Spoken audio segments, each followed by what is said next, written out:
नमस्कार दोस्तों, आप देख रहे हैं रिपब्लिक समाचार और मैं हूं आपके साथ ज्योति यादव। ग्वालियर हाई कोर्ट में बाबा साहब की प्रतिमा का विवाद अभी भी नहीं थम रहा है। इसको लेकर हाल फिलहाल में ही सीएम मोहन यादव ने, जो कि मध्य प्रदेश के सीएम हैं, उन्होंने एक जवाब दिया था। उन्होंने विपक्ष को घेरते हुए कहा था कि किस प्रकार से विपक्ष संविधान विरोधी भी था, दलित विरोधी भी था और अम्बेडकर विरोधी भी था। जिसके बाद उनसे सवाल किया जाने लगा कि अगर आप बाबा साहब BR अम्बेडकर के विरोधी नहीं है तो आखिरकार अब तक ग्वालियर हाईकोर्ट के परिसर में बाबा साहब की प्रतिमा क्यों नहीं लगी।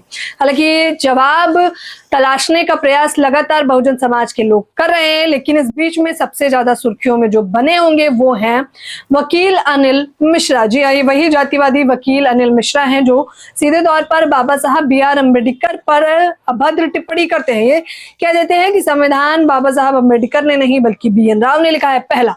दूसरा ये कहते हैं कि BR अम्बेडकर जो थे वो अंग्रेजों के एजेंट थे, यानी कि सीधे तौर पर बहुजन समाज के और पूरे संविधान का अपमान करने का प्रयास इन्होंने किया। और तीसरी मुख्य चीज ये आरक्षण विरोधी है, क्योंकि ये कह रहे हैं कि आरक्षण को खत्म कर देना चाहिए और हम इसकी लड़ाई भी कोर्ट में लड़ेंगे। ये हाल फिलहाल में एक और विषय की वजह से चर्चा बने हुए थे, जब एक लेडी सिंघम ने, जिनका नाम है हिना खान, इन्हें जमकर लताड़ा था, इन्हें सबक सिखाया था।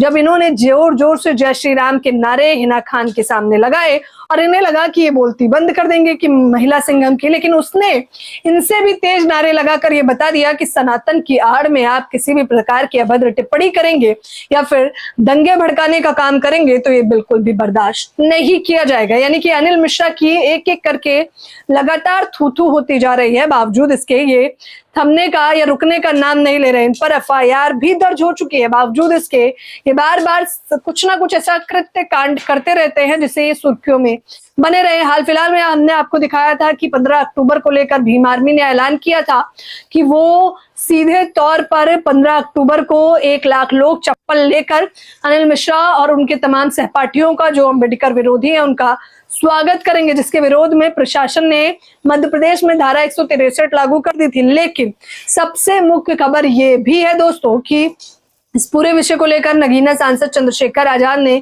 सीधे तौर पर कहा, पत्रकार से ने जब सवाल किया कि ग्वालियर हाईकोर्ट में अभी तक बाबा साहब की प्रतिमा नहीं लगी है और लोग अम्बेडकर विरोधी हो गए हैं और बाबा साहब पे ही टीका टिप्पणी करने लगे हैं, जिस पर जवाब देते समय चंद्रशेखर ये कह देते हैं, ये लोग जो मनुवादी हैं ये नैरेटिव सेट कर रहे हैं और अगर ये काम करेंगे तो अम्बेडकरवादी लोग इन्हें सेट करने का काम कर देंगे। जिसके बाद अभी तक तो अनिल मिश्रा का कोई भी जवाब नहीं आया है, लेकिन बहुजन समाज के लोग कह रहे हैं कि जो भी मनुवादी सोच का व्यक्ति है उसे सबक सिखाने के लिए मध्य प्रदेश में एक बड़ा आंदोलन होना चाहिए। हालांकि कुछ अपडेट आएगी तो हम आपको बताएंगे ही, लेकिन फिलहाल आप ये जान लीजिए कि मध्य प्रदेश में हालात किस प्रकार से काबू में किए जा रहे हैं। इस बात का अंदाजा आप इसी से लगा सकते हैं कि चप्पे चप्पे पे तकरीबन 4000 पुलिसकर्मी तैनात कर दिए गए हैं। ये तो क्या समय की गर्त में है कि आने वाला समय बताएगा कि अम्बेडकर की प्रतिमा कब तक लगेगी, लेकिन फिलहाल इस खबर के बारे में मुझे आप लोग अपनी प्रतिक्रिया जरूर दें। धन्यवाद।